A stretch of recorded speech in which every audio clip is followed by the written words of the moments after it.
Cher Monsieur Brunet, j'espère que cette lettre vous trouvera en bonne santé et que vous pourrez affronter le froid avec résolution. Cela reste assez irréel pour moi. En ce début novembre, les jacarandas se couvrent de mauve et les petits insectes cracheurs qui s'y délectent me ramènent chaque fois à votre souvenir. Il vous agaçait tant. Je ne sais si vous l'avez déjà appris, les Anglais d'ici, en Île-de-France, n'ont pas souhaité encombrer leur geôle avec ma bruyante personne.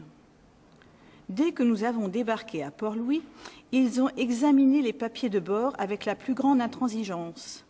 Il paraît que pour eux, depuis cette funeste année 1817, la traite est abolie. Malgré ma condamnation à Bourbon, me voici donc libre et j'ai trouvé presque aussitôt à m'engager chez un confiseur. Ma sœur a décidément vu loin, elle qui m'a enseigné à lire et à écrire.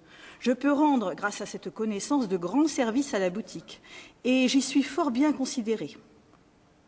J'aimerais prendre votre conseil sur un point qui m'obsède.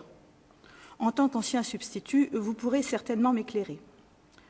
Le conseil privé de Bourbon qui m'a fait condamner en première instance, puis en appel, pourrait bien ne pas avoir le dernier mot. Ma sœur, encore elle, me dit qu'il est possible de se pourvoir en cassation à Paris au motif de vices de procédure qu'elle vous expliquera mieux que moi. Pensez-vous, en tant que magistrat, que sa conviction est juste? Puis-je tenter cela?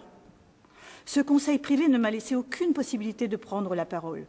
Ce ne fut que rhétorique d'homme de loi déjà acquis à la cause de Desbassins. Je me suis vue par leurs yeux. Une chose.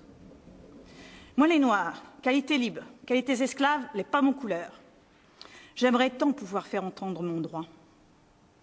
Ma sœur me dit aussi que les planteurs de France font maintenant, à partir d'un tubercule, un sucre bien supérieur au nôtre. Et on se désintéresse de la canne. Les bras ne vont plus manquer. Quel espoir pour ceux qui, à Bourbon, triment encore du battant des lames au sommet des montagnes. Savez-vous, vous qui êtes à Paris, comment progresse la cause des abolitionnistes? Peut-être nos enfants connaîtront-ils un monde plus juste. Mais s'il y a la plus petite chance de faire entendre ma voix jusqu'en France, sachez que je suis résolue à la saisir. Et je sais que je trouverai auprès de vous le soutien qui ne m'a jamais fait défaut. Ma sœur vous écrira depuis Bourbon. Elle me prie de vous transmettre sa gratitude. Je reste votre obligée. Furcy.